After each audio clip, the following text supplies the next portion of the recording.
आज का पहला पाठ नबी एजेकियल का ग्रंथ, अध्याय 47, पद संख्याएँ 1 से 9, 12।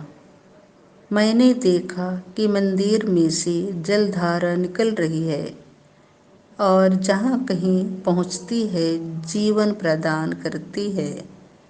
सरदूत मुझे मंदिर के द्वार पर वापस ले आया। वहाँ मैंने देखा कि मंदिर की देहली के नीचे से पूर्व की ओर जल निकलकर बह रहा है, क्योंकि मंदिर का मुख पूर्व की ओर था। जल वेदी के दक्षिण में मंदिर के दक्षिण पार्श्व के नीचे से बह रहा था। सरदूत मुझे उत्तरी फाटक से बाहर घुमाकर पूर्व के बाह्य फाटक तक ले गया। वहाँ मैंने देखा कि जल दक्षिण पार्श्व से टपक रहा है। उसने हाथ में माप की डोरी लेकर पूर्व की ओर जाते हुए 1000 हाथ की दूरी नापी। तब उसने मुझे जलधारा को पार करने को कहा। पानी टखनों तक था। उसने फिर 1000 हाथ नापकर मुझसे जलधारा को पार करने को कहा। पानी घुटनों तक था।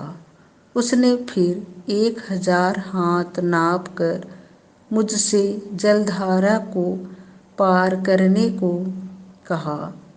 पानी कमर तक था। उसने फिर 1000 हाथ की दूरी नापी। अब मैं उस जलधारा को पार नहीं कर सकता था। पानी इतना बढ़ता गया था कि तैरकर ही उसे पार करना संभव था।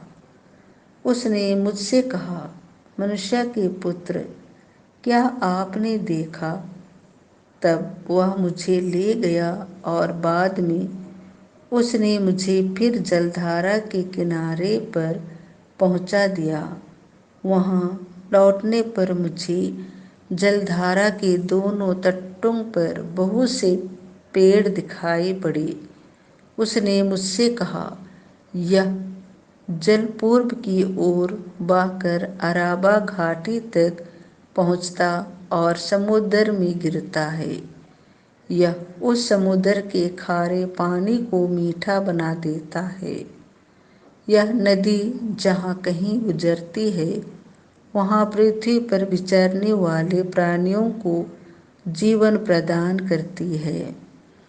वहाँ बहुत सी मछलियाँ पाई जाएंगी, क्योंकि यह धारा समुद्र का पानी मीठा कर देती है और जहाँ कहीं भी पहुँचती है जीवन प्रदान करती है। नदी के दोनों तटों पर हर प्रकार के फलदार पेड़ उगेंगे। उनके पत्ते नहीं मुरझाएंगे और उन पर कभी फलों की कमी नहीं होगी।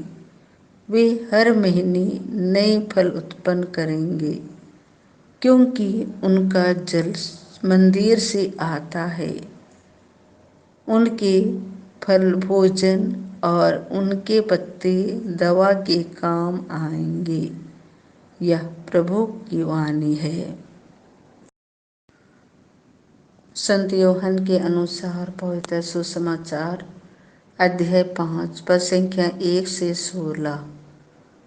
उसी क्षण वह मनुष्य अच्छा हो गया। यीशु यहूदियों के किसी पर्व के अवसर पर यरूशलेम गए। यरूशलेम में भेड़ फाटक के पास एक कुंड है, जो इब्रानी भाषा में बेतसैदा कहलाता है। उसके 5 मंडप हैं। उनमें से बहुत से रोगी, अंधे, लंगड़े और अर्धांग रोगी पड़े हुए थे। वहाँ एक मनुष्य था जो 38 वर्ष से बीमार था। यीशु ने उसे पड़ा हुआ देखा और यह जानकर कि वह बहुत समय से इसी तरह पड़ा हुआ है, उससे कहा, क्या तुम अच्छा हो जाना चाहते हो? रोगी ने उत्तर दिया, महोदय, मेरा कोई नहीं है जो पानी के लहराते ही मुझे कुंड में उतार दे। मेरे पहुंचने से पहले ही उसमें कोई और उतर पड़ता है। यीशु ने उससे कहा, उठकर खड़े हो जाओ, अपनी चारपाई उठाओ और चलो। उसी क्षण वह मनुष्य अच्छा हो गया और अपनी चारपाई उठाकर चलने फिरने लगा। वह विश्राम का दिन था, इसलिए यहूदियों ने उससे, जो अच्छा हो गया था, कहा, आज विश्राम का दिन है, चारपाई उठाना तुम्हारे लिए उचित नहीं है। उसने उत्तर दिया, जिसने मुझे अच्छा किया उसी ने मुझसे कहा, अपनी चारपाई उठाओ और चलो।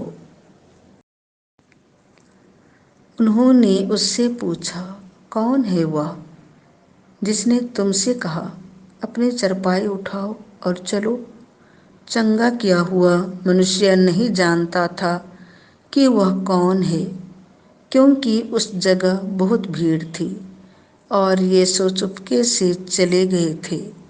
बाद में मंदिर में मिलने पर यीशु ने उससे कहा, देखो, तुम चंगे हो गए हो, फिर पाप नहीं करो, कहीं ऐसा ना हो कि तुम पर और भी भारी संकट आ पड़े।